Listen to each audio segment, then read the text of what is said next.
Va ora in onda la rassegna stampa. Buongiorno Pier Vittorio, a te la linea. Buongiorno Natalia, allora ti chiedo subito, mi sentite? Vedete la condivisione schermo? Sì, tutto perfetto. Perfetto, grazie. Allora veramente un grandissimo buongiorno alle nostre ascoltatrici e ai nostri ascoltatori, voi che siete sempre dei patrioti innamorati della libertà. E allora ben ritrovati in questa nostra rassegna stampa di oggi che è 11 luglio 2026. E allora, come vedete qui già dalla condivisione della prima pagina, no, della Verità, il piano Ranucci in politica è partito dalla sinistra USA. Ovviamente ci concentreremo su questa inchiesta, su questo attentato di Ranucci, come ha scritto Tommaso Cerno qui, sta diventando il giallo, sta diventando una sorta di farsa, non si capisce più nulla, tutto diventa un enigma. E poi, come vedete, il caso di questo algerino che era stato addirittura arrestato a Milano e poi rilasciato di nuovo dal giudice e che poi ha deciso, no, di accoltellare una ragazza nella metro alla fermata Duomo appunto di Milano. Pensavo di morire, non respiravo, sotto shock la ragazza aggredita in metro da questo clandestino. E qui vedete i migranti girano armati, ma i giudici li lasciano liberi. E poi addirittura questa nuova moda dell'uso del coltello. Vedremo, infatti poi ripercorreremo tutti i casi di queste aggressioni, di questi reati commessi da immigrati clandestini regolari, ma non solo. E di questo ce ne occuperemo anche con il nostrissimo e instancabile Matteo Desio, che si collegherà con noi. Come sapete, Matteo, conduttore lunedì mattina per Radio Libertà, proprio del programma Te la ridò io l'America, e con lui torneremo anche a parlare di Trump e di questa guerra in Iran. Oggi il Corriere della Sera ripercorre un po' questo conflitto, una sorta di gioco dell'oca, anzi fra poco ve lo inquadro, ve lo faccio vedere, perché poi alla fine dopo ogni attacco si arriva finalmente a una negoziazione, a una tregua, ma poi basta poco per violare quella tregua e riparte quindi ancora il conflitto. E io ovviamente vi invito poi sempre ad intervenire, quindi in questo nostro spazio di democrazia interna potete far sentire i vostri interventi, quindi chiamandoci allo 029294 7222, 3 volte 2 finali. Potete scrivere i vostri messaggi, quindi anche nei commenti sotto la diretta Facebook delle pagine della radio e della Lega, potete mandarci i vostri messaggi al numero WhatsApp della radio, ovvero il 340 6709 659. Vi ricordo anche le nostre coordinate, dicevamo, quindi dalle pagine Facebook della radio della Lega, naturalmente dal canale digitale della Radio DAB, dal sito internet della nostra radio, dalle app per i sistemi operativi iOS e Android e naturalmente dal canale anche YouTube. Vi dicevo, prima pagina qui della Verità, il piano Ranucci in politica è partito dalla sinistra statunitense e qui svela la verità appunto che a giugno la Vitola ha rivelato al vice direttore di Repubblica che un sondaggio negli Stati Uniti dava numeri pazzeschi su Sigfrido. Poi l'ex editore ha commissionato rilevamenti a Roma coi consigli di Cappellini e Mieri, quindi svelato il mistero del progetto per candidarlo. E vedremo infatti anche poi dalle altre testate di questo progetto, sempre poi alla fine di utilizzare quelli che sono i cosiddetti tribuni televisivi di questa sinistra giustizialista, l'avevamo visto già comunque anni fa con Santoro, e quindi utilizzare questi volti televisivi per poi magari all'attuale campo largo che vediamo, no, in fibrillazione, poi dopo anche la contestazione di potere al popolo. La RAI sospende le repliche di report, in autunno si vedrà. E poi com'è facile passare da cronisti a candidati, commenta qui Maurizio Belpietro. TV pubblica o privata? Chissà se il misterioso politico americano esiste per davvero, qui scrive Giacomo Amadori. L'imprenditore Walter Lavitola è accusato dalla Procura di Roma di aver fatto piazzare il 16 ottobre scorso una bomba davanti alla casa dell'amico Sigfrido Ranucci.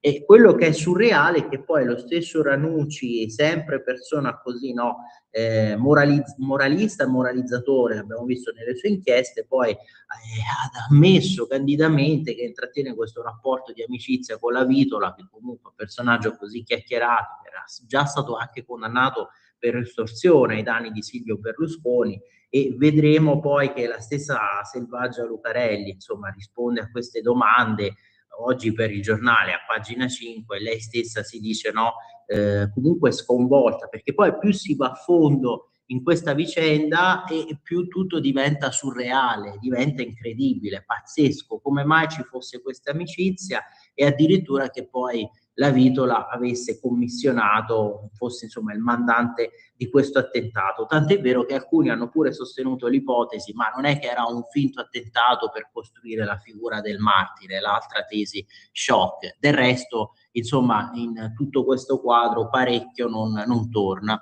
E quindi i PM contestano il reato di strage aggravata alla Vitola, un reato poi aggravato dal metodo mafioso. Proprio l'indagato nelle scorse ore ci ha raccontato di aver incontrato sotto Natale due autorevoli personalità straniere che avevano commissionato sondaggi in Europa per trovare candidati, anche appartenenti alla società civile in grado di arginare la montante marea sovranista in altri paesi. Questo poi segue appunto a pagina 7, vi porto un attimo qui all'interno, ma tutto poi questo che sta venendo fuori sulla vicenda di Ranucci, sull'attentato, però sta contribuendo, lo vedremo, tanti sono gli articoli anche su questo, sta contribuendo poi a delegittimare la stessa figura di Ranucci, comunque a screditarlo perché cresce il sentiment negativo. Tanti poi hanno analizzato i messaggi social, per esempio sotto la sua pagina, sotto i suoi profili, e sta venendo fuori che molti degli utenti sono indignati, anche soprattutto per questa amicizia con la Vitola. La sinistra americana che sognava di far rinascere il partito di Ranucci, insomma questo giustizialismo, no, mediatico, i primi a testare la discesa in campo del giornalista sarebbero stati appunto i progressisti statunitensi. Fecero questo sondaggio nel quale, dice la Vitola, Mr. Report aveva dei numeri pazzeschi. L'ex editore ne parlò poi con Cappellini e Mieli. Insomma, qui vedete, prosegue, no, Giacomo Amadori, questo articolo, tanto vi leggo i virgolettati, il vice direttore di Repubblica che bocciò l'idea, follia, non decolla. Ieri è stato risentito il giornalista che lavorava appunto a inchieste su ambienti criminali. Qui vedete l'annuncio anche di Stefano Cappellini. Ciao Walter, ma quando puoi fare il nome? E la Vitola che risponde, questo del 9 giugno 2026. Sigfrido Ranucci, volevo farlo solo dopo il sondaggio, perché da un sondaggio compiuto negli Stati Uniti, che non ho fatto vedere neppure a lui, risulta un numero pazzesco. E qui vedete tutti i protagonisti della vicenda. Dall'alto in senso orario Sigfrido Ranucci, eccolo qua, e poi sotto invece Paolo Mieli che è intervenuto, Daniele Autieri, Stefano Cappellini appunto in questa chat del 9 giugno 2026 nel quale la Vitola svela il messaggio. E quindi un esponente politico eminente dell'area democratica mi ha fatto vedere una serie di sondaggi sull'Europa, aveva puntualizzato e tra i sondati c'era Sigfrido Ranucci che aveva ottenuto percentuali che mi sembravano esagerate. Avevamo chiesto in quale paese fosse avvenuto l'incontro, risposta non lo posso dire perché sennò si capirebbe tutto. L'area però è quella della sinistra progressista internazionale, un mondo che si sta muovendo per cercare di frenare l'ondata conservatrice che c'è in Italia. Il nome dello Stato misterioso la Vitola lo ha fatto però il 9 giugno scorso un altro giornalista, il vice direttore della Repubblica, Stefano Cappellini, a cui aveva chiesto di rileggere la griglia con le domande del sondaggio italiano, commissionato sembra alla IZI di Roma, che doveva testare la forza di una candidatura a Presidente del Consiglio di Ranucci. In chat Cappellini domanda: ciao Walter, ma quando puoi fare il nome? Questo no che abbiamo visto. La replica di La Vitola, volevo farlo solo dopo appunto il sondaggio preparato dal faccendiere proprio in quei giorni, perché da un sondaggio appunto realizzato negli Stati Uniti che non ho fatto vedere neppure a lui risulta questo numero pazzesco, lo do solo a te, questi appunto i messaggi. E il vice direttore, dopo aver assicurato La Vitola, puoi fidarti, esterna i suoi dubbi sulla candidatura. Per me è una follia e spiega non ha chance di decollare, secondo me è, per carità, magari mi sbaglio. E allora la Vitola insiste con i suoi numeri americani. Poi qui vedete si adombra l'altra pista nella finale quindi di articolo. Intanto si spiega anche che dopo questo attentato Mieli aveva conosciuto, grazie a una comune amica, il faccendiere appunto la Vitola, a una cena nel ristorante dell'indagato per strage, ma molto tempo dopo l'attentato, precisa l'ex direttore del Corsera. Il sondaggio non mi ha mai fatto il nome di Ranucci, mi ha solo detto ho in mente un grande progetto, facendo tutto il misterioso. Adesso sappiamo che la Vitola voleva lanciare Ranucci. È come se 20 anni fa qualcuno avesse voluto fare un sondaggio su Michele Santoro, ragiona Mieli. Ecco, prima abbiamo citato Santoro proprio perché, come diciamo, modello, paradigma di quel giustizialismo televisivo, no? Che poi all'epoca serviva per fronteggiare Silvio Berlusconi, e adesso servirebbe, no, questa figura per federare tutto il campo largo. Ma qualunque persona di buon senso avrebbe sconsigliato questa ricerca. Io non l'avrei nemmeno letta. Quindi non vede Ranucci come candidato premier? Mi stupisco anche della sola ipotesi. Lei ha detto che questo è stato un attentato d'amore, sentite, no? Giusto per rimanere in tema di paradossi, di cortocircuiti logici, perché tutta la vicenda è strana. Essendo appunto la Vitola poi il sospettato di essere addirittura il mandante dell'ordigno. Lui vuole molto bene a Ranucci ed era convinto che il conduttore di Report potesse sbaragliare tutti. Io non credo che dietro a questo attentato ci possa essere la camorra, perché è troppo maldestro. A me ha fatto ridere che la vera criminalità abbia fatto un comunicato per dissociarsi perché non voleva rovinarsi il buon nome. Anche nella delinquenza c'è professionalità, e invece la cosa che colpisce di questo attentato, anche un profano come me, è proprio la mancanza di professionalità. Ma come annunciato da Ranucci a questo giornale, ieri potrebbe aver ripreso quota, almeno in piccola parte, la pista dell'attentato della criminalità organizzata. Infatti è stato riconvocato dalla Procura di Roma Daniele Autieri, il giornalista di Report che ha realizzato i servizi che avevano poi denunciato i presunti interessi opachi dietro i tentativi di acquisizione di un cantiere navale in provincia di Rovigo, in un momento di forte crisi finanziaria della struttura. La bomba quindi davanti alla casa di Ranucci esplose mentre Autieri stava portando avanti le sue indagini. E di questa poi pista se ne occupano anche gli altri giornali, che poi vedete per esempio facendo il giro, no, da giornalone, probabilmente l'avete già visti, no?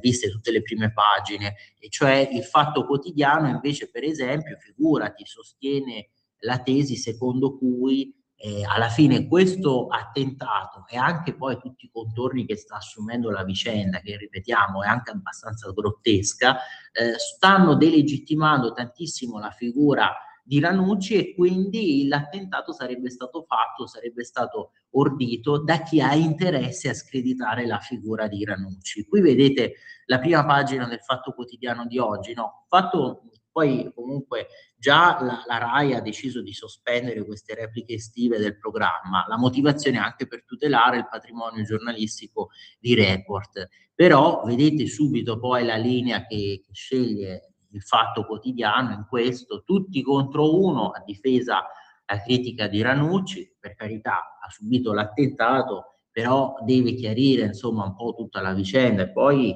come ha scritto, come ha detto anche la stessa Selvaggia Lucarelli, insomma non certo una giornalista sospettata di essere vicino all'attuale maggioranza, più si sentono le interviste di Ranucci a commento di questa vicenda e più ci si convince che è tutta una vicenda strana, assurda.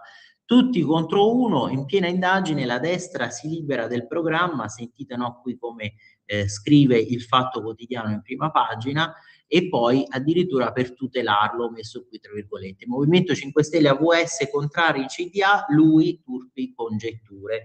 E infatti vedete anche l'editoriale di Travaglio in sua difesa: prima di commentare il caso Ranucci La Vitola abbiamo atteso di capirci qualcosa, ma più passano i giorni e meno si capisce. Beh, lo riconosce anche lui, anche Travaglio. Intanto si è già perso di vista il focus. Chi ha piazzato la bomba sotto casa Ranucci il 16 ottobre 2025 e perché? Dal polverone politico-mediatico si direbbe che non si volesse eliminarlo fisicamente, ma alla fine screditarlo, minando la credibilità sua e di Report, che ha sempre dato noia a tutti, politici, apparati, affaristi, e quasi tutti hanno provato a silenziarlo, dalle destre a PD e renziani. Missione compiuta. Il movente o uno dei è già chiaro ancora prima di scoprire il vero mandante. Infatti la RAI sospende le repliche di Report. Qui vedete la conclusione di Travaglio, che è un po' anche, se vogliamo, secondo lo stile di inchiesta giornalistico dello stesso Report, che poi appunto certe volte in queste inchieste non portava mai magari la prova risolutiva, la pistola fumante, ma si limitava a sparare 2 o 3 indizi, a metterli assieme, ad accostarli indizi, magari 2 o 3 informazioni che potevano essere screditanti nei confronti di quello che era magari l'oggetto dell'inchiesta, e poi si diceva lasciamo agli spettatori le conclusioni, e quindi si montavano questi castelli in aria, questi teoremi, basati a volte appunto proprio, se non sul nulla, comunque su indizi o appunto su fatti che potevano essere screditanti, che potevano sicuramente gettare discredito. Poi certo, qui prosegue Travaglio, Sigfrido ci ha messo del suo, diventando amicone del faccendiere pregiudicato, uomo di mano di B, non lo nomina ovviamente Travaglio, no? Per il suo accanimento nei confronti di Berlusconi, anche post mortem, uomo di mano di Berlusconi in alcune delle sue imprese più losche, dall'acquisto di senatori al dossier Antifini sulla casa a Monte Carlo. Però dovrebbe ricordare anche che fu condannato la Vitola proprio per un'estorsione ai danni di Berlusconi. Ma i giornalisti non sono politici, tenuti a doveri di trasparenza, disciplina, onore, e neppure dame della carità, qui ironizza Travaglio. Per procacciarsi delle notizie, insomma, devono calarsi pure nei bassi fondi. Il rapporto con le fonti è vischioso e rischioso, l'importante è non perderne il controllo, non rendersene ricattabili e non diventarne strumenti per tradire la verità. Solo questo deve interessare al pubblico e alla RAI. Reporta, diffuso notizie false o taciuto notizie vere per compiacere la Vitola? Per ora non risulta. La Vitola preparava sondaggi farlocchi con l'aiuto di note firme del Corriere di Repubblica che gli davano incredibilmente retta, quello che abbiamo sentito dalla Verità, per testare Ranucci come leader del centrosinistra. Anche quindi se l'interessato non era interessato, se lo stesso Ranucci non era interessato. Questo può rientrare nella mitomania di Valterino, la sua ansia di accreditarsi con chissà chi, o nell'operazione di scredito. La sola voce di una candidatura di Ranucci avrebbe squalificato il lavoro di Report passato, il lavoro passato, presente e futuro, e offerto alla RAI un ottimo pretesto per silurarlo nell'anno elettorale. Ora il bello è che a chiedere la testa di Ranucci, amico del pregiudicato La Vitola, sono partiti e giornalisti di destra che hanno passato la vita alle dipendenze al seguito di pregiudicati. E qui sentite come si scaglia anche contro lo stesso Ferrara, oltre che contro Alessandro Sallusti, perché scrive qui Travaglio: Ferrara e Sallusti moraleggiano sulle frequentazioni di Ranucci dopo aver servito, riverito e o santificato il fiorfiore dei pregiudicati d'Italia, che però infestavano le istituzioni, non un'osteria. E ancora Silvio Berlusconi, Paolo Berlusconi. Vedete, qui Travaglio nega il cognome anche al fratello di Silvio Berlusconi, Paolo B. Craxi, Previti, Dell'Utri, Cosentino, Contrada, Verdini, Formigoni, Cuffaro, giù fino alla Minetti. Per non farsi mancare nulla Ferrara, che era un agente della CIA. 16 anni fa la stampa di destra si abbeverava alla purissima fonte di La Vitola per generare fini per conto di Berlusconi. Ora chiede a Ranucci di ritirarsi o alla RAI di cacciarlo perché è amico del pregiudicato sbagliato o di quello giusto nel momento sbagliato. E insomma, qui vedete Travaglio che riprende questi suoi cliché alla fine di questi suoi decenni di giornalismo anti-berlusconiano. Però io ve lo citavo prima, andiamo anche sul giornale, proprio il giornale, la prima pagina di oggi, durante questa intervista, per rimanere sul caso, poi ovviamente apriamo anche la parte su Milano, su questi reati commessi dai immigrati nella Milano di Sala. E allora vedete la pista shock, bomba, PM al lavoro sul ruolo di Ranucci, l'ipotesi al vaglio, la RAI che si tutela, stop alle repliche di Report, e poi l'editoriale anche di Tommaso Cerno, Minority Report all'italiana. A quello che vi stavo dicendo, ecco, qui andiamo un attimo all'interno a pagina 5, poi scorriamo anche gli altri articoli sul tema. Vedete, troppo ambiguo, perché quei due sono così amici? Lo afferma appunto la stessa Selvaggia Lucarelli. La giornalista stima ma condanna il collega. L'intervista tenuta da Ora Borselli, non so quale sia la verità, ma certo di ambiguità in questa storia ce n'è parecchia. Selvaggia Lucarelli interviene sulla vicenda La Vitola Ranucci. A Selvaggia puoi dire tutto, ma non che è ipocrita, e si sa anche che è una donna libera e irriverente, ma sostanzialmente vicina alla sinistra. Ecco, giusta questa precisazione, prima abbiamo detto, cioè non venite poi a dirci che è una giornalista vicina all'area di governo centrodestra. e vicina alla sinistra, seppure in modo del tutto indipendente. E anche Ranucci, appunto, è un giornalista ben radicato nella storia e nelle idee della sinistra, tanto che, a quanto sembra, aveva deciso di provare a dare la scalata al campo largo per diventarne il leader.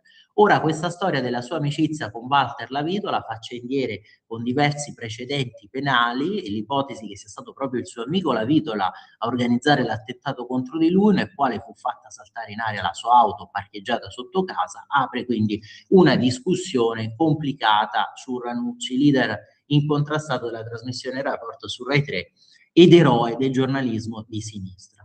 Insomma, il paradosso: ad ogni intervista lui, Ranucci, rende la vicenda ancora più strana.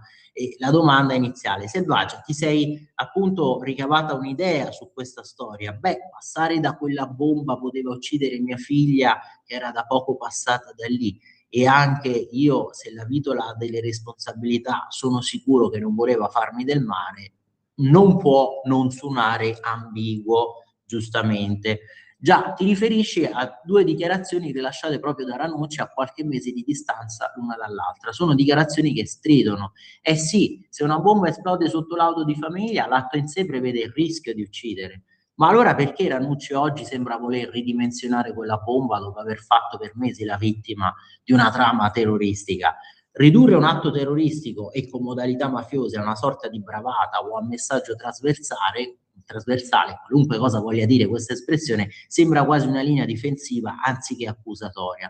Ranucci difende il presunto bombarolo? Si chiede la Lucarelli. Comunque sappiamo per certo che Ranucci era amico di Lavitola, domanda qui Oara Borselli, e la risposta di Selvaggia Lucarelli. E qui mi pongo un'altra domanda: perché Lavitola, pregiudicato, è uomo dalle mille ombre e amico fraterno di Ranucci? Come si spiega? E qui prima abbiamo adombrato un'altra possibilità, un altro sospetto, anche leggendo tra le righe dell'editoriale di Travaglio, che magari fosse uno dei suoi informatori, una delle sue fonti, da cui si abbeverava appunto, no? E quindi questa frequentazione, perché magari gli rivelava chissà quali segreti inconfessabili. Ranucci è il totem del giornalismo d'inchiesta di sinistra, che denuncia, condanna e che non perdona nessuno, appunto quel giornalismo a sinistra così moraleggiante, così implacabile.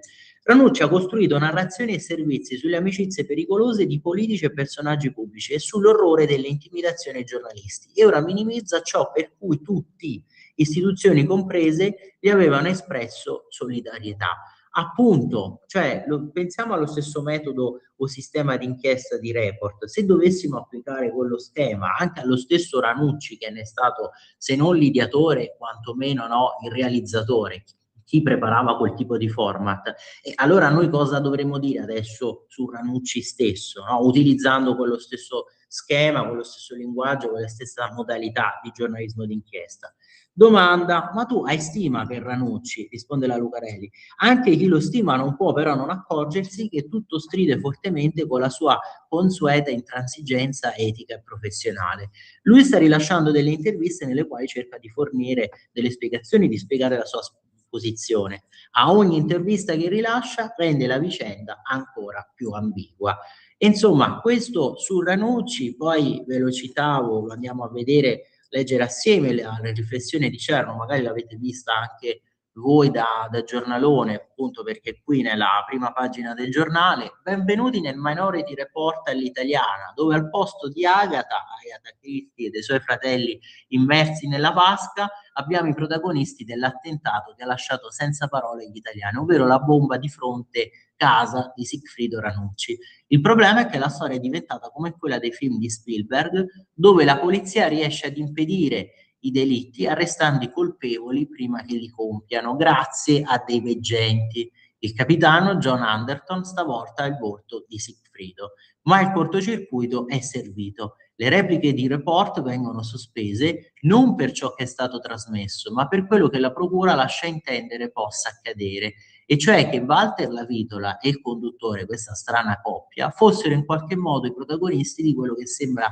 sempre più uno strano gioco delle parti, e cioè, escluse le piste mafiose, troppo nobili per questa tragicommedia, e infatti Cerno l'altro giorno aveva addirittura scritto proprio il giallo che diventa farsa, ci si è tuffati nel fango di questa amicizia pericolosa. Il mandante, Walter Lavitola, l'eterno convitato di pietra delle spy story dei Noantri, all'italiana appunto. E così lui, Ranucci, il vaticinatore che scovava i colpevoli guardando nelle palle di vetro del giornalismo d'inchiesta, finisce oggi intrappolato in un vaticinio che lo riguarda. Lo stop alle repliche di Report, nel dubbio da Minority Report che la prossima inchiesta potrebbe riguardare il loro legame e ciò che ancora nessuno ha spiegato.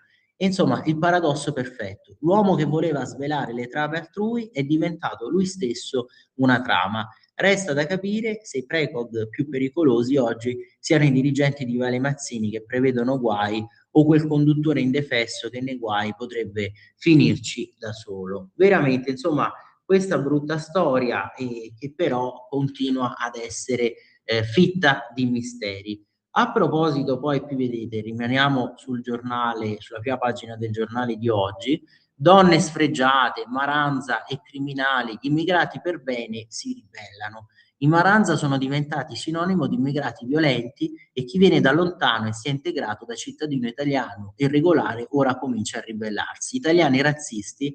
No, siete voi dei delinquenti. Insomma, i tanti migranti, immigrati regolari che prendono le distanze da tutta questa violenza degli immigrati irregolari e poi dicevamo la moda del coltello che però come scrive Feltri è una coltellata a tutti noi. Allora vedete, andiamo un attimo a pagina 9 per questa campagna social, qui vedete il nodo sicurezza, emergenza e immigrazione. La parola razzismo un tempo pesava, non era stata impoverita dall'uso ideologico, sì, perché poi a sinistra, lo sapete, sono accecati da questo furore ideologico antirazzista e quindi non ci si può nemmeno lamentare, no, del fatto che poi tutti questi reati sono commessi da immigrati e addirittura avete visto anche, se ne è occupato il nostro direttore Giovanni Sallusti proprio dell'uso strumentale anche della lingua e delle comunicazioni pubbliche da parte della Procura di Perugia che aveva diramato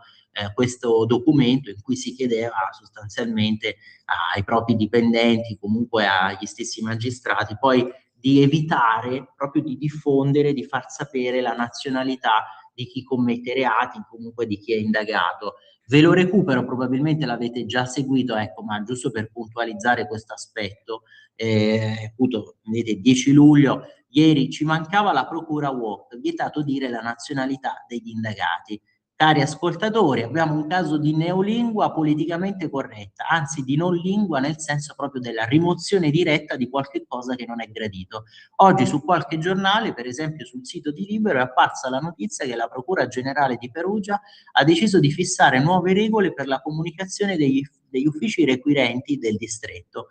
Il documento è datato 12 giugno 2026 ed è un decalogo di principi, alcuni dei quali sono non solo condivisibili, ma anche architravi della convivenza di una liberal democrazia, il rispetto della presunzione di innocenza, che non ci è sembrata sempre una priorità nel cortocircuito tra procure e giornali che Giuliano Ferrara chiamava appunto il circo mediatico giudiziario. Poi, per esempio, un altro principio cardine si può ritenere condivisibile, la sobrietà nella diffusione delle notizie, il divieto di spettacolarizzazione delle indagini. E quindi fin qui la Procura va addirittura in controtendenza rispetto alle derive di ultramediatizzazione e ultra spettacolarizzazione da parte di un pezzo di magistratura. Però subito dopo arriva la woccata, la nota stridente, che è sempre in agguato e quando ha a che fare con le regole del discorso pubblico è doppiamente inquietante. È fatto divieto di indicare la nazionalità dell'indagato salvo che ciò risulti strettamente indispensabile per specifiche e motivate ragioni di interesse pubblico. È una disposizione orwelliana. Pensiamola applicata ai due casi di cui abbiamo parlato ieri, qui ovviamente la coltellata a Milano e la coltellata poi a Iesi da parte di questo tunisino che ha ucciso la sua ex fidanzata. Dove sono tutte le femministe di sinistra che hanno incolpato il maschio bianco italico e l'hanno reso praticamente, l'hanno condannato in contumacia per appunto femminicidio, patriarcato e qui sembrano non pervenute. Stando a queste regole non dovrebbe essere diffusa la nazionalità tunisina del signore che a Iesi ha ucciso a coltellate la ex fidanzata, né che a Milano, alla fermata Duomo della metro, bisognerebbe per esempio dare la nazionalità, indicare la nazionalità del tizio che ha sfregiato il volto di una ragazza urlando "sono uomo e musulmano", che appunto è algerino. Capite che questo è politicamente corretto estremo. A fare impressione è che ora abbiamo l'imprimatur di una procura della Repubblica, perché queste autocensure sono già praticate d'abitudine da molti giornalisti. Per esempio, che lo sfregiatore fosse algerino e urlasse "sono musulmano", sulla home del Corriere non c'è. Potrebbe essere stato, ad esempio, un signor Brambilla. E quindi vedete che questi schemi già applicati da certo giornalismo mainstream, ma progressista, addirittura che ricevono questa validazione su un documento di una procura della Repubblica. Però qui si stanno ribellando, vedete, anche questi immigrati che dicono che sono integrati in Italia e che si ribellano a maranza e criminali, boom di video social degli stranieri per bene. Voi, i delinquenti, gli italiani, non sono razzisti. Sì, perché poi chi ci fa brutta figura è tutta la categoria, e giustamente la categoria di chi non è nato in Italia, non è italiano, però si è integrato e non vuole essere ovviamente accostato, non vuole vedersi accostati a questi immigrati che delinquono, a questi maranza. E quindi i due ragazzi qui vedete che appunto intervengono su questo nuovo trend: gli italiani sono razzisti, punto di domanda. Allora, 8:31, Natalia, chiedo a te la conferma, a questo punto piccolo break, ma noi ci ritroviamo fra pochissimo. Porta con te ovunque Radio Libertà. Scarica la app per smartphone o tablet dal tuo store o dal sito radiolibertà.net. Cosa aspetti?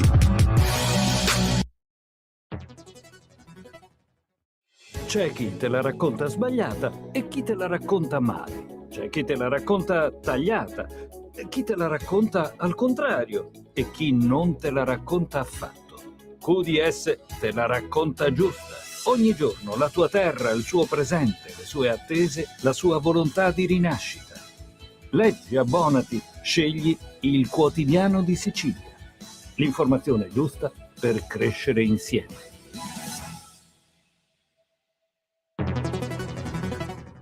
Lo amiamo perché ci offre sempre le cose più buone e naturali. Linea Alberto Acerbis! Problemi respiratori, tosse, raffreddore, tosse secca, tosse grassa. Abbiamo il prodotto che ti può aiutare. Bronco Free, la soluzione bevibile alla bava di lumaca, timo, verbena, altea, papavero e marrubio.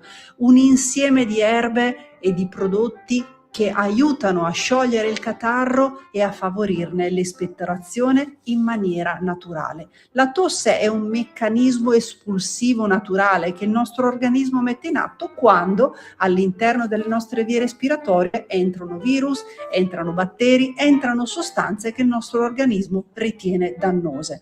Come fare per calmare la tosse? Bisogna sciogliere il catarro e favorire l'azione attraverso un mucolitico naturale. La bava di lumaca, infatti, attraverso gli enzimi litici in essa contenuti, aiuta a sciogliere appunto il catarro e aiuta la sua espulsione. Abbiamo un'offerta straordinaria per voi stamattina. Se dite ascolto Radio Libertà e chiamate lo 030 68 40 408, 3 flaconi di Bronco Free a 59 euro, e se dite ascolto Radio Libertà voi non pagate le spese di trasporto e in più avete uno splendido omaggio. Chiamate adesso 030 68 40 408. Pier Vittorio, di nuovo a te la linea. Ti avviso che abbiamo una chiamata in attesa. Ah, allora sì, la facciamo sentire, anzi ci scusiamo per sempre questa attesa, che magari non diamo subito la linea istantaneamente. Prego. Buongiorno, non so se sono io, ma volevo praticamente fare una riflessione su tutte le tragedie che ci stanno arrivando. Io voglio puntualizzare una situazione sugli esami clinici o di laboratorio. Dal mese di maggio che ho trovato occupato la prenotazione, perché hanno finito la lista. Allora uno dice, ma va bene che bisogna programmare, ma se a maggio hai esaurito tutti tutte le possibilità di prenotare, vuol dire che c'è un disegno diverso. Allora questo mi succedeva per la risonanza magnetica, questo mi succede per altri esami, e quindi io non ho capito qual è la politica, che sia poi di destra o di sinistra non ha ormai più nessuna importanza. Io so che al governo ci siamo noi, tra virgolette, in Lombardia ci siamo noi, e mi trovo che gli ospedali sono chiusi dal punto di vista, hanno i macchinari fermi. Le cause non le voglio sapere, perché se mi dice che devo migrare dopo aver già pagato i contributi al privato, ditelo chiaramente, perché sennò qui va a finire un macello. Grazie e buona giornata a tutti. Grazie, ma allora intanto riguardo i tempi di attesa delle prestazioni sanitarie, no? Qua, giustamente tu poi te lo volevo infatti chiedere quale regione, ma la regione Lombardia proprio con questo piano regionale per il governo delle liste di attesa ha indicato questi tempi massimi di attesa per il primo accesso a quelle che sono indicate come 75 prestazioni sanitarie ambulatoriali di ricovero fra le più critiche, e sono indicate tutte le classi di priorità, quindi ovviamente quella urgente, la breve, la differibile, la programmabile. Questo lo potete ritrovare anche dal sito di Regione Lombardia.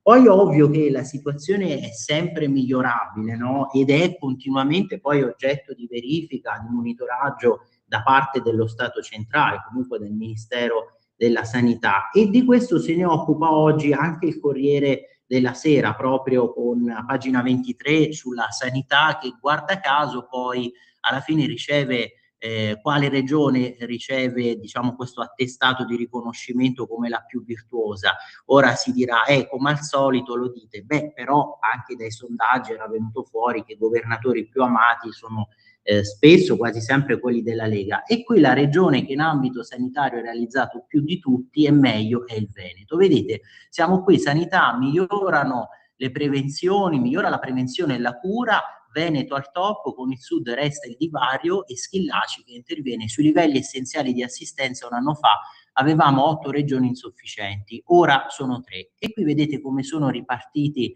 i punteggi regione per regione del nuovo sistema di garanzia per macro aree verificati dal Ministero della Salute sui livelli essenziali di assistenza, appunto i cosiddetti LEA, per l'anno 2024. Quindi viene valutata in questa sorta di pagella l'anno ovviamente del 2024. In difficoltà, risultato negativo per la Sicilia, ma pensate anche per la provincia di Bolzano, che è ferma sotto soglia, e poi invece in testa alla classifica proprio il Veneto, e qui è spiegato anche un po' il motivo di questo successo. Ne parla Giancarlo Ruscitti, direttore generale della Sanità Veneta, che attribuisce il podio strappato dal Veneto sui LEA a diversi fattori. Il primo però è il personale, quindi oltre ai positivi risultati sui LEA, recentemente CREA ha certificato una crescente soddisfazione dei cittadini anche per il miglioramento, ad esempio, sulle liste d'attesa, questo sistema, no, di prenotazione.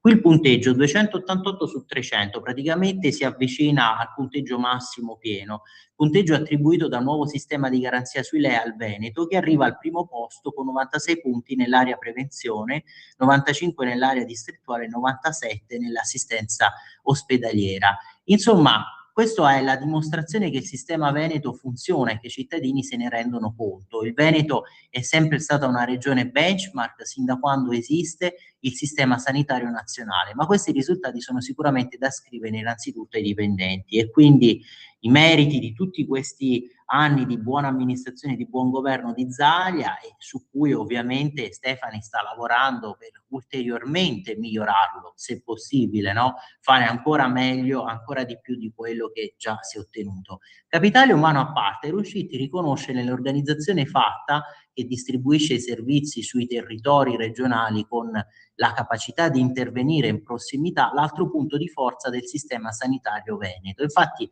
ve l'anticipo, qui si spiega che sostanzialmente si cerca di limitare i day hospital, di praticamente ridurre quelli che sono gli interventi d'urgenza, veramente le prestazioni proprio indifferibili, quelli che si possono fare soltanto in ospedale, e cercare poi di fare affidamento soprattutto sulla rete in realtà poi della rete ospedaliera e anche delle cure domiciliari.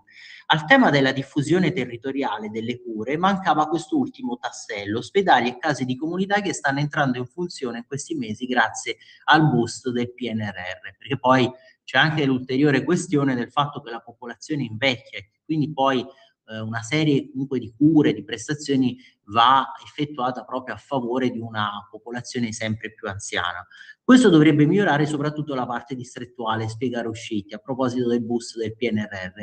Ora il direttore del distretto dovrà essere coordinatore di case di comunità, ospedali di comunità, hospice e attività domiciliari. Tutto ciò che appunto non è acuzie che invece resta affidato agli ospedali e tutto ciò che invece non è acuzie, quindi traumi, interventi chirurgici e così via, è cronicità. Ma attenzione, quando parliamo di cronicità, spiega ancora il DG, il direttore generale Veneto, non intendiamo solo gli anziani, ci sono anche bambini, adolescenti e persone adulte affette da patologie con carattere di cronicità. Tutte queste parole, al di là di un evento acuto, devono essere gestite nelle case di comunità.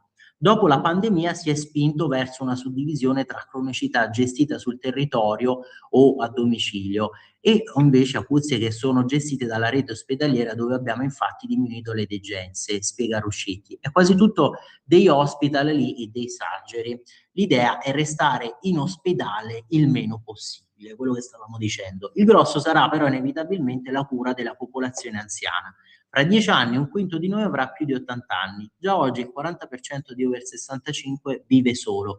Quindi il problema è quello, come gestire queste persone che sono sole, che avranno fragilità e a volte cronicità e che saranno curati dalle case di comunità. Abbiamo attivato una collaborazione con OMS Venezia per capire, ad esempio, da paesi del nord Europa che hanno affrontato il tema prima di noi, come potenziare un invecchiamento attivo. E quindi questa sarà la vera sfida. Insomma, vedete la risposta qui del Veneto che ha ottenuto questo punteggio così elevato e poi prima invece vi stavo richiamando a proposito di Regione Lombardia, perché era la regione insomma interessata nel caso di questa telefonata che abbiamo ricevuto poco fa. Vi stavo citando proprio dal sito di Regione Lombardia anche il cosiddetto percorso di tutela per le prestazioni specialistiche ambulatoriali di primo accesso.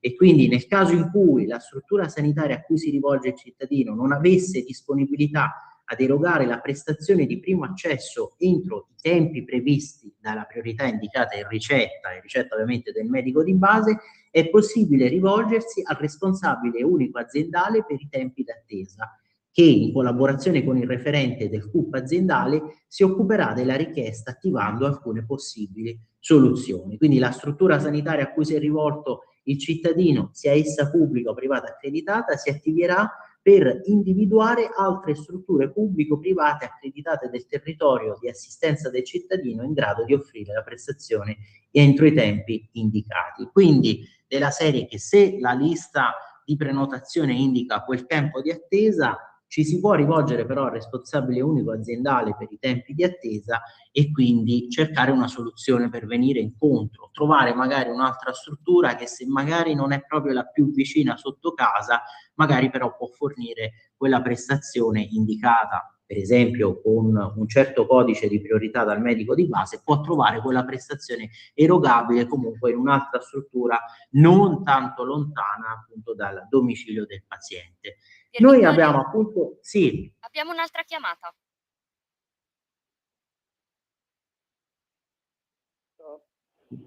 Sì. Pronto? Pronto, sì. Prego, Ciao, sei in onda, prego. Ciao Pier Vittorio, sono Marco da Mantova. Ciao, allora, Marco, io non amo fare interventi sulla sanità, perché i miei temi preferiti sono altri, però io vorrei ricordare a tutti che è vero, a noi siamo al governo, ma noi stiamo cercando con 1000 difficoltà, ricordiamoci anche il patto di stabilità che ci impedisce dall'Europa di poter anche sforare, ok? Per investimenti sanitari. Ci ricordiamo chi ha tagliato quasi 20 anni fa, una quindicina di anni fa, quei 37 miliardi dalla sanità. Esatto, guarda che sono 37 miliardi. Se ne avessimo tagliati 10 noi ci avrebbero messo alla ghigliottina. Invece era un governo di centrosinistra. Adesso correggimi tu, è stato Monti, è stato Renzi, non mi ricordo, sono sincero. Sì, Però sì, da Mario 30... Monti fino a Giuseppe Conte, tutti i partiti che insomma poi hanno, sì. Ecco, morale della favola, quei 37 miliardi lì, e poi ne sono stati fatti altri di tagli per mettere, tra virgolette, a posto i conti, che poi non ci sono riusciti nemmeno. E poi per quanto concerne noi che abitiamo in Lombardia, perché io abito a Mantova, come te, tu abiti a Milano o da quelle parti, noi siamo 11 milioni di abitanti. Il Veneto ne ha 4,5, l'Emilia Romagna più o meno quelli lì, cioè a testimonianza che noi abbiamo il doppio degli abitanti, anche di più, di altre regioni del nord. Quindi seguire un bacino di 11 milioni e rotti di abitanti non è come seguirne 4. È vero, il Veneto, l'Emilia Romagna magari sono più avanti di noi, ma hanno meno gente. E poi un'altra cosa, basta andare in un pronto soccorso a vedere quanti sono gli italiani e quanti non sono gli italiani. Cioè noi curiamo come Italia sia i residenti e anche i clandestini. Esatto. E i clandestini spesso, anzi sempre, come anche i non italiani, hanno la precedenza rispetto a noi italiani, perché molti dei quali sono considerati poveri, perché magari c'è soltanto lui che lavora, lei a casa con 3, 4, 5 figli. Tutte queste cose l'italiano non le considera. L'italiano medio non si interessa di queste cose e poi si arrabbia perché no ragazzi, vi dovete interessare, altrimenti non andiamo da nessuna parte. E poi dite, ma voi non state facendo niente, ma noi stiamo correggendo gli errori fatti da chi ci ha preceduto. È tutto qui il discorso. Troppo facile lamentarsi. Quando si va a votare si deve usare la testa, quella che invece il sistema mediatico non vuole farci usare. Ti saluto Pier Vittorio, grazie. Grazie. Giustissimo quello che hai detto, analisi lucida che riprende insomma questo tema dei famosi, famigerati 37 miliardi di euro che sono stati tagliati in questo decennio, che se vogliamo possiamo considerare quello 2010-2019, quando poi c'è stata l'esplosione del Covid, e quello che hai detto te effettivamente è assolutamente incontestabile, perché poi alla fine rendiamoci conto del fatto, abbiamo prima messo a confronto il Veneto con la Lombardia, ma la Lombardia è la regione più popolosa, non dimentichiamoci questi tagli commessi appunto compiuti dai governi di centrosinistra e poi tutta la pressione sul sistema sanitario, soprattutto per le urgenze, da parte di immigrati irregolari. Ed effettivamente poi basta parlare anche con gli operatori del pronto soccorso che riferiscono questo. Noi spesso poi dobbiamo agire anche in contesti di minacce o comunque di violenza ricorrente, perché lo abbiamo visto, no? Ci sono questi esagitati che poi accedono alle strutture di pronto soccorso. Vi cito anche quello che era appunto la relazione della Fondazione Gimbe su questi numeri di tagli proprio decisi da questi governi, e il primo dato generale che emerge è che a fronte di un crescente e costante incremento del fabbisogno sanitario nazionale, i fondi sono stati sistematicamente tagliati. Nel 2017, ad esempio, alla sanità è stato destinato il 6,4% del PIL e la spesa è stata suddivisa per il 74% a carico dello Stato, per il 24% a carico delle famiglie, per il 2% a carico delle assicurazioni. I dati arrivano dalla Commissione europea che spiega che peggio di noi ci sono stati per quell'anno solo Spagna, Portogallo e Grecia, quelli che erano considerati i PICS in quegli anni lì. Per fare un confronto, stando agli ultimi dati Istat disponibili, la Germania nello stesso periodo, qui stiamo parlando appunto di quel decennio, ma prima che iniziasse il Covid, 2017-2019, in quello stesso periodo alla sanità, per esempio, la Germania destinava il 165% di fondi pubblici in più rispetto a noi, quindi più del doppio. La Francia il 90% in più e la Gran Bretagna il 66% in più. Insomma, i responsabili di questo dissesto e quindi hanno un nome e un cognome e sono coloro che hanno approvato, firmato e permesso un taglio complessivo di 0,4 punti percentuali del PIL nazionale in 10 anni alla sanità pubblica, sia sotto forma di riduzione del budget, sia per mancata erogazione di fondi che erano stati promessi e mai stanziati. I numeri sono impressionanti. Sotto il governo guidato da Mario Monti, per esempio tra il 2012 e il 2013, e ci ricordiamo che in quel periodo, no, la Lega era l'unico partito di opposizione all'interno della compagine di centrodestra, sono stati promessi alla sanità 8 miliardi di euro, mai però erogati. Con la finanziaria del 2014 a Palazzo Chigi sedeva Enrico Letta e sono spariti 8,4 miliardi di euro. Questi sono tutti dati che potete poi ricavare anche, no, dalla Fondazione Gimbe e rivedere appunto questi report resoconti, e poi le aveva ricommentati lo stesso Panorama. Questo pensate che vi ho citato un articolo del 2020, quindi giustamente mi ricollego a quanto abbiamo detto prima, poi andare al voto anche ragionando, usando la testa e non magari soltanto le spinte emotive del momento, ma cercando poi anche proprio di fare questi confronti, vedere i dati e capire come la situazione poi cambia a seconda ovviamente degli esecutivi dei governi. Per questo tema qui, diciamo, del confronto sui dati e sui numeri, ma però che riguarda tutto un altro tema, cioè il dossier immigrazione, quindi ci spostiamo. Oggi scusa, se ne occupa... Piervittorio, Sì, abbiamo un'altra dimmi chiamata. Natalia. Ah, ok, allora facciamo sentire, prego. Sì, pronto, sono Pier. Pronto, sì. Ci chiamiamo uguale, io il nome non ho francese, tu accorciato. Ah. Ti chiamo dall'Emilia Sì. Romagna, come capite, visto che Sì. l'amico di Mantova ha raccontato alcune cose. Allora, intanto è già evidente dai dati che tu ci racconti che il primo problema nella sanità è quello di investire. E per esempio l'ultimo governo ha messo almeno 10 miliardi in più. Il secondo è che quando spendi soldi per la sanità li devi spendere bene, e qui in questo paese sappiamo, soprattutto nel sud purtroppo, ma il fenomeno a volte si allarga, quindi non è una questione solo territoriale, l'uso sbagliato del denaro per approfittarsi c'è stato. Quindi occorrono due politiche: una, aumentare le disponibilità; secondo, controllare. L'Emilia Romagna, che si citava prima, che conosco piuttosto bene, che ha 4.700.000 abitanti, il Veneto ne ha qualcuno in più, la Lombardia ne ha 10,5 milioni, questi sono i riferimenti, sono le tre regioni che hanno la sanità migliore, che però in questi anni, soprattutto l'Emilia Romagna, è andata a perdere, parlo di sanità pubblica, perché spinti da una forma ideologica, spinti da i racconti di un certo Bonaccini, che credo conosciate, no? Si è basato sul taglio di tutto ciò che pareva inefficace. Attenzione, non, come dicevo prima, spesi male, ma togliendo presidi dei territori, cercando di sostituirli adesso con quelli che vengono chiamati CAO o case di comunità, che qui in Emilia Romagna non hanno funzionato, solo la metà sta funzionando, che sarebbe invece rilevante come elemento se funzionassero, e allungando drammaticamente le liste. Ma perché queste liste si allungano? Perché c'è un secondo o un terzo, se vogliamo, fenomeno assolutamente negativo. Cosa succede? Che è facile verificarlo, che se tu fai una visita specialistica di un certo tipo, ove devi utilizzare dei macchinari, è stranissimo, in una giornata la usano 2 volte.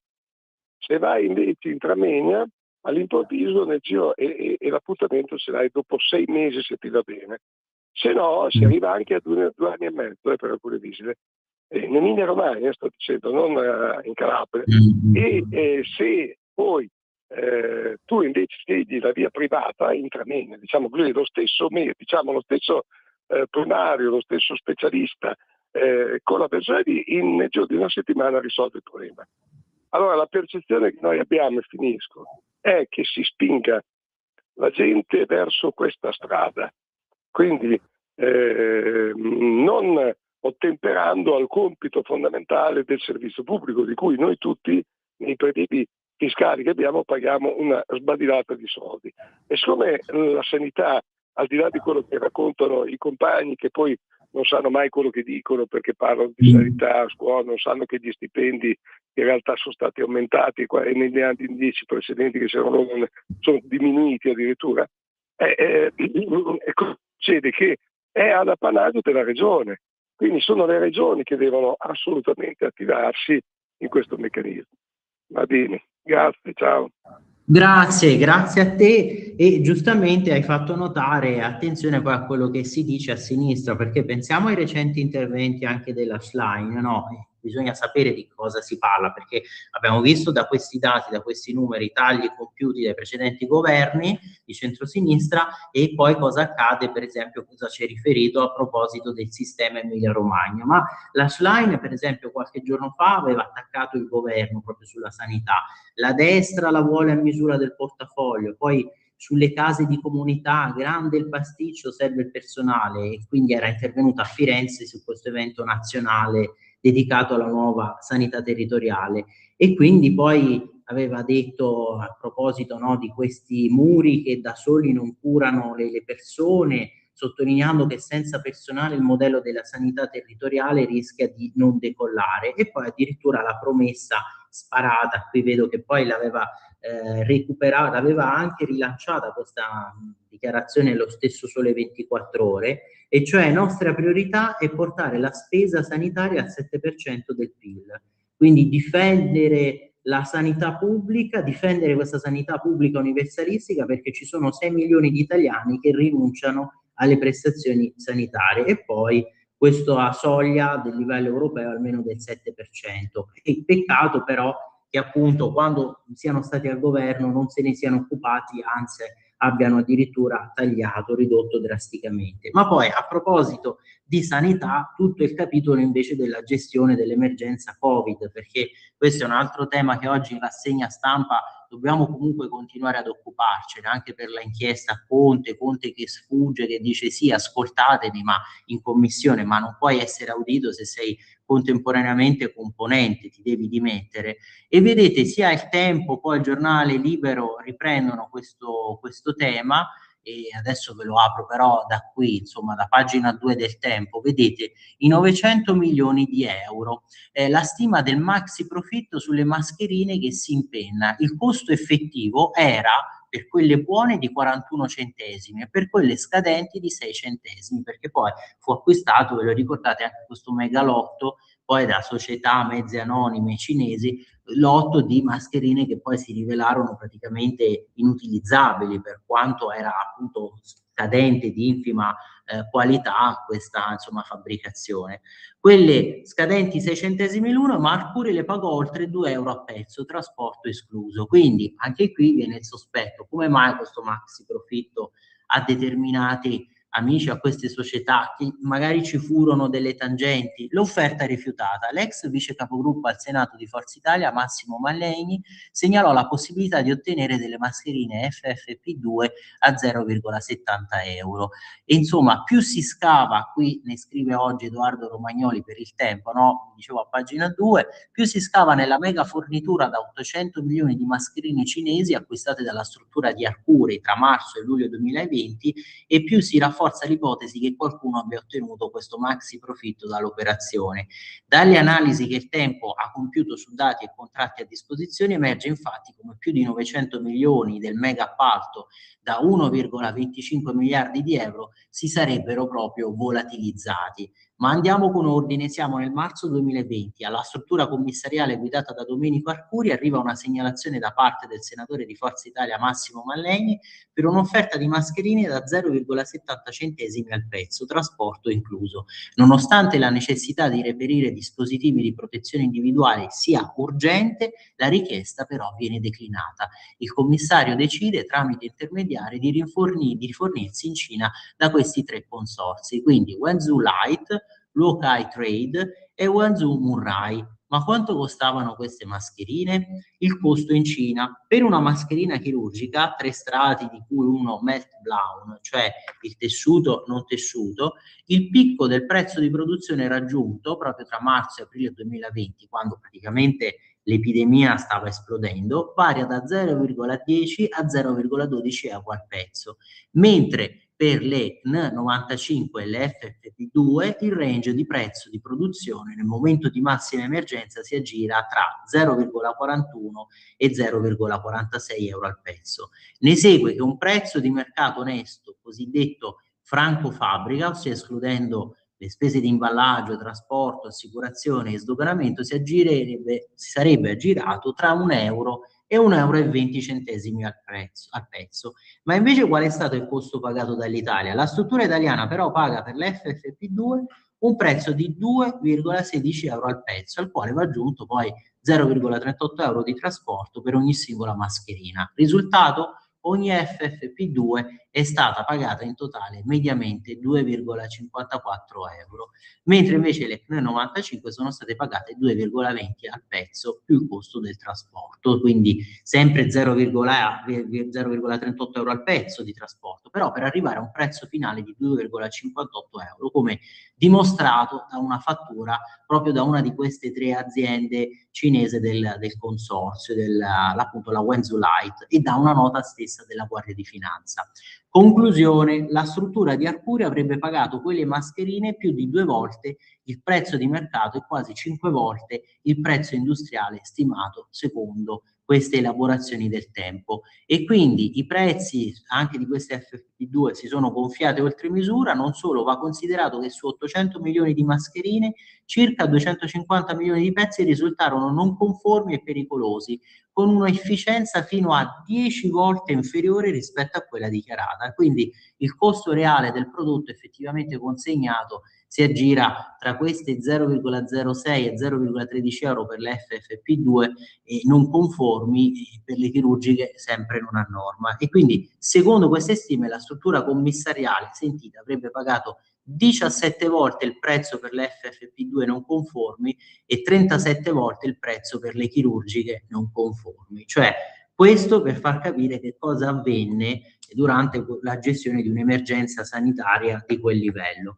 Vedo che però sono le 9.01, allora Natalia chiedo anche qui conferma a te, piccolo break, ma noi comunque ci ritroviamo sempre qui su Radio Libertà fra pochissimo. Sempre più liberi con La Tua Radio è il nuovo sito che mette in prima pagina opinioni, firme, notizie, uno sguardo nuovo e originale sui fatti che ci circondano. Il nuovo quotidiano online, semplicemente radiolibertà.net.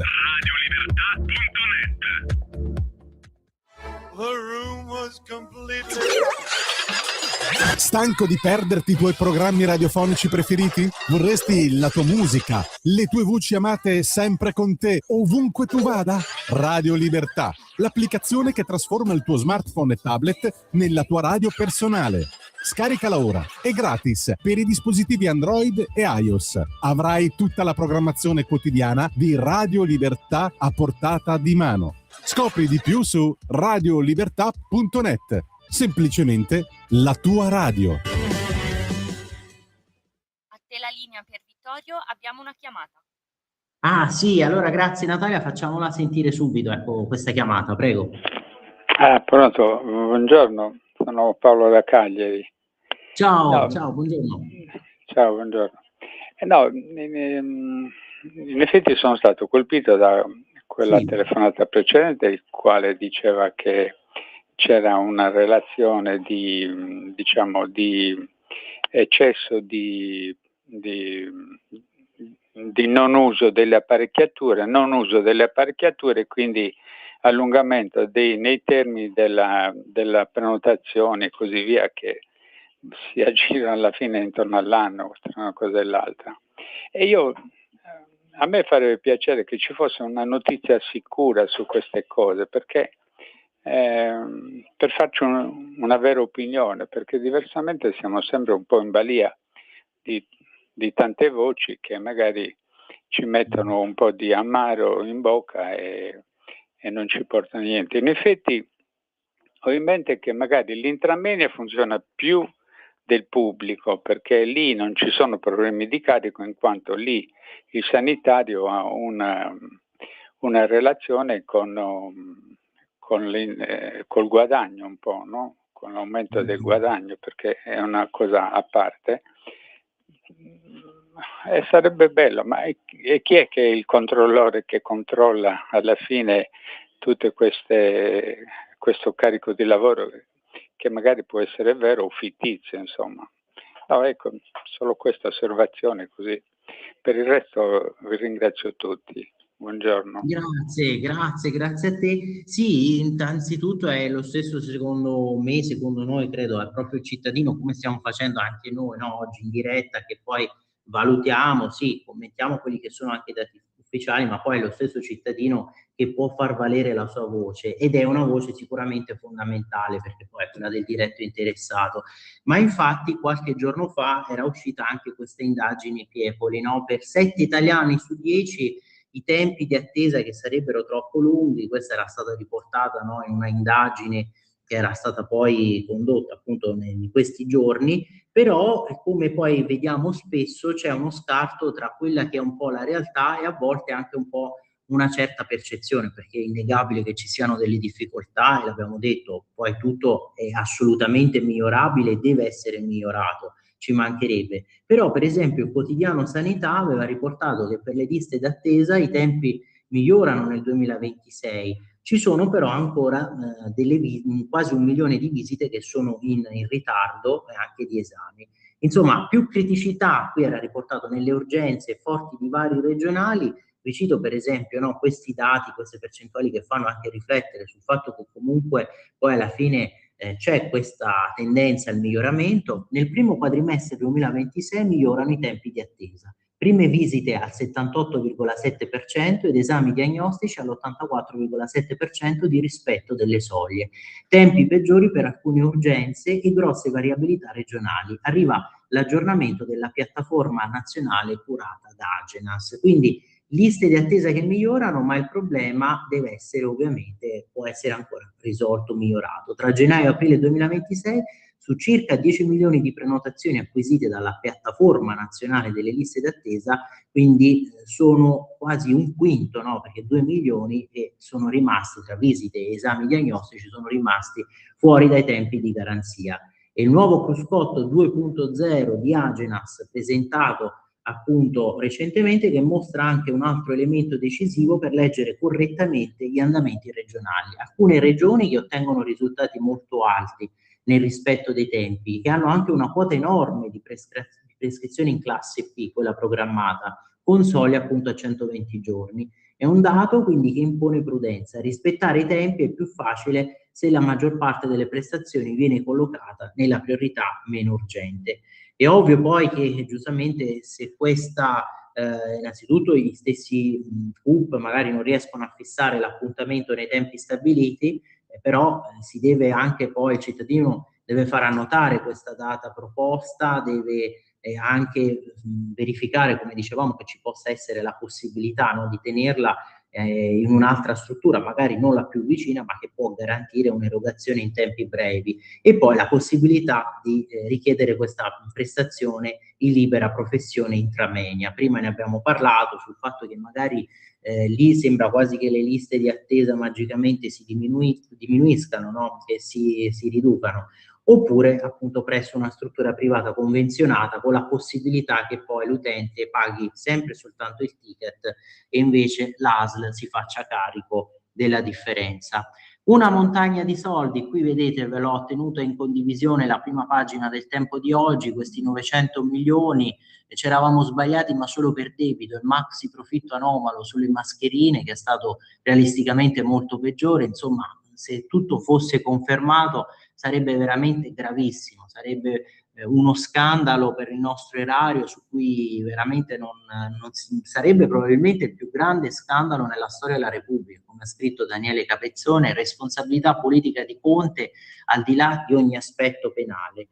Ma a proposito poi di dati, di cifre e anche di percezione, io prima ve l'avevo anche un attimo richiamato, andiamo sul Corriere di oggi a parlare anche invece dei dati e dei numeri sul dossier della sicurezza, perché poi ce ne occuperemo anche il nostro ospite Matteo De Sio, tra poco ci collegheremo con lui, e di questo tratta Francesco Verderami a pagina 11 del Corriere di oggi. Io ve lo apro da qui, vedete, così facciamo prima, anzi andiamo a prendere direttamente, vedete, il PDF della pagina.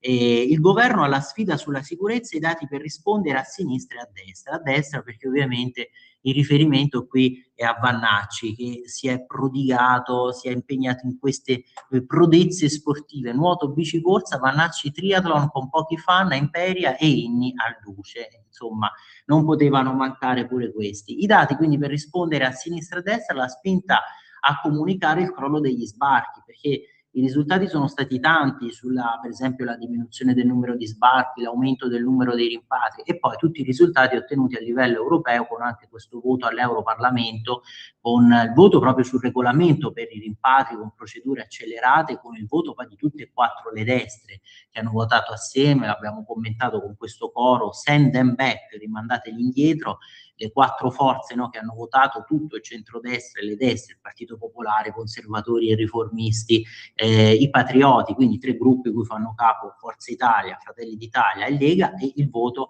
anche delle nazioni sovrane, cioè il gruppo cui fa capo AfD e Vannacci. Vedete, più che un provvedimento legislativo, a Giorgia Meloni serve un piano comunicativo per far prevalere la forza dei numeri al senso della percezione, perché ci sarà un motivo se per i cittadini il tema sicurezza è vissuto come un'emergenza, mentre per i turisti l'Italia è la destinazione più sicura d'Europa. Perché poi vedete, qui non è che si voglia delegittimare il dato della percezione, perché se il cittadino non percepisce la sicurezza ha comunque ragione, finché ci saranno questi reati così gravi. Ovvio che si vorrebbe azzerare tutto, veramente si vorrebbe che non ce ne sia più uno, magari veramente da bacchetta magica, da libro dei sogni, però è ovvio che quello, per quanto sia l'obiettivo limite, è l'obiettivo che in un modo più o meno realistico si deve, se non raggiungere, l'obiettivo al quale ci si deve avvicinare, e si deve ridurre sempre di più il numero di questi reati. Però far vedere i dati che comunque raccontano questo miglioramento, questi successi, serve anche a smentire una sinistra che adesso vuole cavalcare l'onda anche di emotività, ma è la sinistra che magari quando era al governo aveva favorito la grande invasione. Pensate al record di sbarchi che era avvenuto sotto i governi, per esempio Letta-Renzi, e record di sbarchi con poi tanti immigrati che hanno commesso questi gravissimi reati.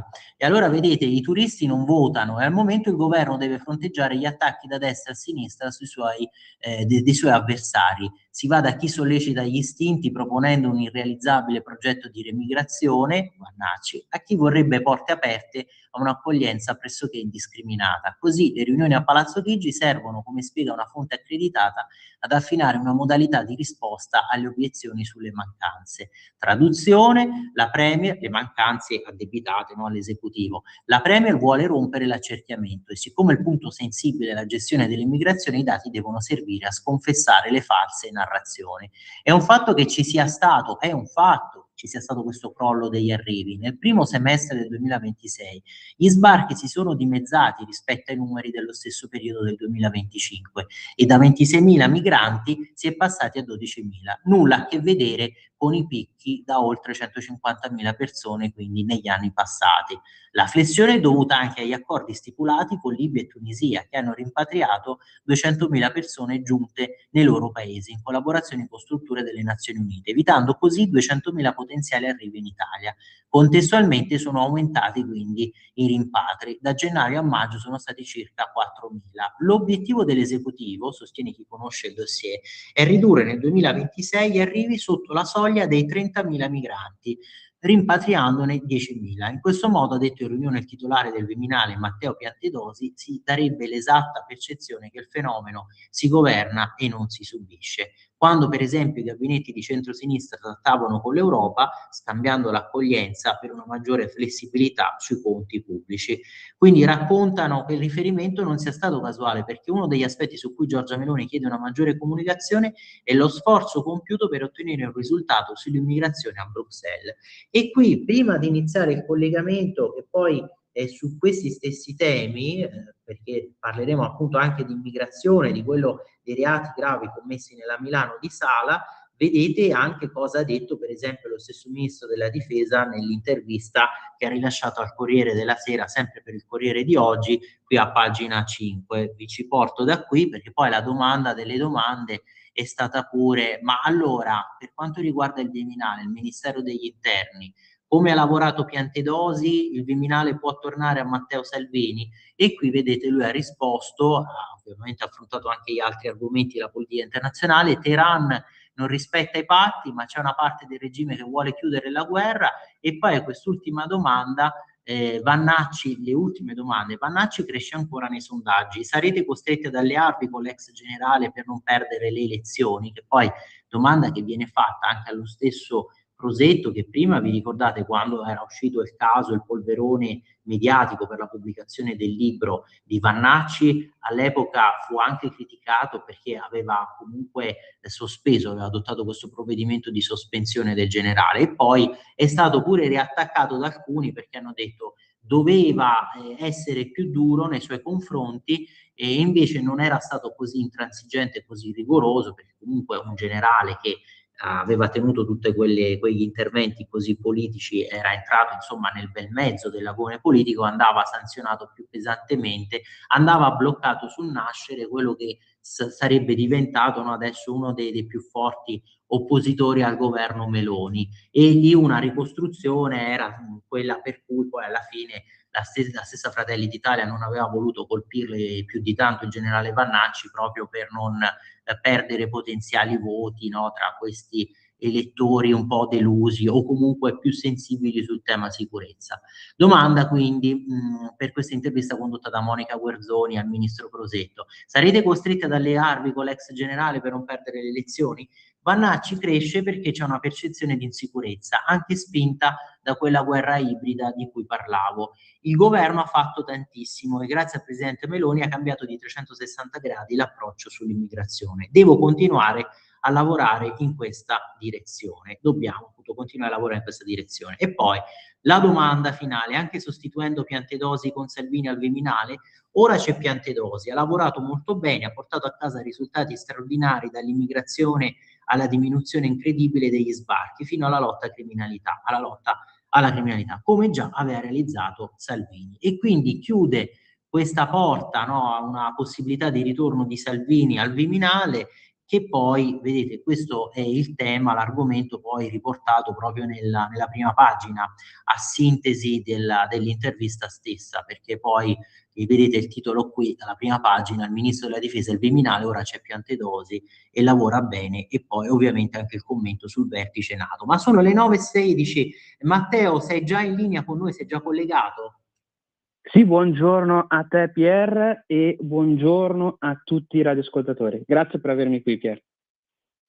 Grazie mille Matteo, scusaci per questo ritardo, io mi sono attardato, ma perché stavamo poi alla fine, vedi, commentando questa intervista a Crosetto che riguarda proprio i temi di cui dobbiamo parlare con te oggi, perché appunto il tema dell'immigrazione, il tema della mancanza di sicurezza, soprattutto nella Milano di Sala, di questa percezione, no, da parte degli elettori. Io credo, no, Matteo, ovviamente i dati sono incontestabili, prima l'abbiamo sentiti sulla diminuzione del numero di sbarchi, sull'aumento comunque del numero dei rimpatri, però c'è questa percezione di insicurezza, e noi prima l'abbiamo detto, una percezione che non va assolutamente demonizzata, ma anzi va rispettata, perché giustamente il cittadino vuole essere sicuro di poter girare, anche circolare liberamente. Quello che è accaduto a Milano nell'ultima settimana è abbastanza inquietante, perché che uno stia al bar e stia godendo appunto di una piacevole mattinata in compagnia di altri, magari leggendo il giornale, sorseggiando, bevendo un caffè, e poi si veda accoltellato, oppure quello che è successo, no, nella fermata della metro al Duomo, con questo accoltellamento. Però Matteo, ecco, chiedo a te, prima abbiamo anche ricommentato l'editoriale, l'intervento del nostro direttore Giovanni Sallusti, credi che ci sia ancora una certa ritrosia da parte della sinistra poi ad affrontare il tema con l'onestà intellettuale che si richieda? Cioè, alla fine è una sinistra italiana che non vuole riconoscere questa correlazione sempre tra un'immigrazione irregolare e poi un aumento esponenziale dei tassi di criminalità, che poi, pensa, lo stesso Sala ha voluto minimizzare il fatto dell'accoltellamento al bar dicendo ma lui alla fine stava prima nel Regno Unito, era in Inghilterra, insomma della serie non aveva nemmeno tanto a che fare con la comunità di Milano, con la nostra città perché era ritornato da poco. E poi, Matteo, spesso si cerca di minimizzare dicendo oggi se ne occupa anche Feltri, dopo ti rileggo anche alcuni passaggi del suo articolo, si cerca di minimizzare dicendo ma sì, sono soltanto degli squilibrati, dei matti. Ma come parliamo sempre poi di queste tematiche, quando parliamo di queste tematiche, io e anche tu ovviamente sottolineiamo il fatto che non sono, saranno anche dei pazzi squilibrati quelli che poi si permettono di accoltellare una persona a caso al bar o di sfregiare una ragazza nella stazione della metro più visitata a Milano. Quindi attenzione, oltre al fatto che io ci tengo sempre con te a sottolineare sempre che si tratta in realtà di salute mentale, si tratta di risorse, di soldi che non possiamo spendere ovviamente per così tante persone all'interno del nostro territorio, anche perché non si riesce con la salute mentale ad aiutare i cittadini italiani e i cittadini, o perlomeno i cittadini stranieri che sono qui da tanto tempo e che vogliono anche ottenere la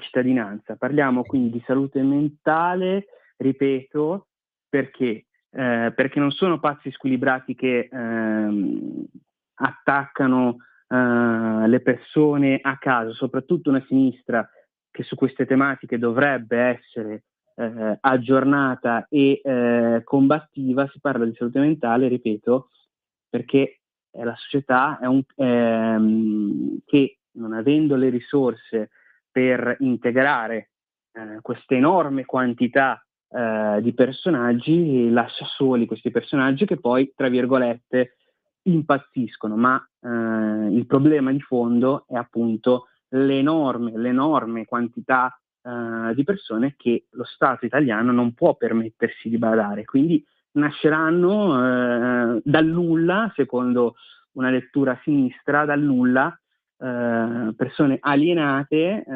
come tra l'altro diceva il loro massimo esponente filosofico, che poi metteranno sempre più in pericolo le nostre vite. Ma niente nasce per caso, bisogna solo trovare la spiegazione, curare quel male. Esatto, Matteo, giustamente ce lo ricordi, me l'avevi anche poi rispiegato l'altro giorno, anche ieri, no? Mi avevi ridetto, ma il problema è soprattutto delle risorse pubbliche, di quello ci siamo occupati, hai sentito prima anche con le tante telefonate vostre, no? Dei nostri ascoltatori, e poi perché ovviamente il welfare, la sanità, che hanno bisogno di tutte queste risorse, ma quante risorse che già si impiegano in una sanità che poi è sotto pressione di immigrati irregolari che vanno a curarsi nei pronti soccorso. Noi per esempio non siamo riusciti a leggere tutti i messaggi che ci avete mandato a proposito anche proprio del tema sanità, delle risorse che si dovrebbero convogliare, no? Su questa voce di bilancio. Penso per esempio a Roberto dalla Brianza che si è lamentato per quello che è successo alla sua zia, ci ha scritto: zia di 87 anni che è caduta rompendosi rotula, clavicola, brutta ferita sulla fronte, braccia, scusatemi, tumefatte, e volevano mandarla a casa il giorno stesso. Insomma,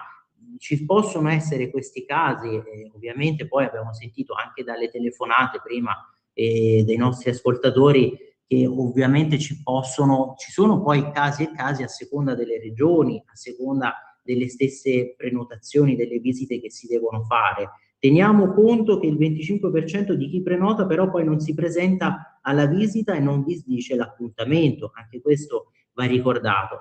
Ma invece Matteo, per tornare al tema dell'immigrazione qui in chiusura, ti chiedo anche, tu hai visto insomma questa campagna social di tanti immigrati o comunque italiani di seconda generazione che hanno detto noi non vogliamo essere accostati a questi qui che delinquono, ai Maranza. Abbiamo anche visto per la partita di Francia-Marocco quasi tutto il continente europeo con la paura, no, per i marocchini presenti a Parigi. Poi abbiamo visto ci sono stati degli scontri persino a Londra con le forze di polizia, ma non credi che forse ci stiamo abituando troppo al peggio e che appunto come europei, come italiani, ma anche soprattutto come europei, dovremo anche un po' a un certo punto dire basta, essere i primi che si stufano di essere chiamati come razzisti. Alla fine questi stessi di essere chiamati come razzisti soltanto perché pretendiamo sicurezza, pretendiamo di una certa pace sociale. Alla fine sono questi stessi immigrati integrati o italiani di seconda generazione che con i loro video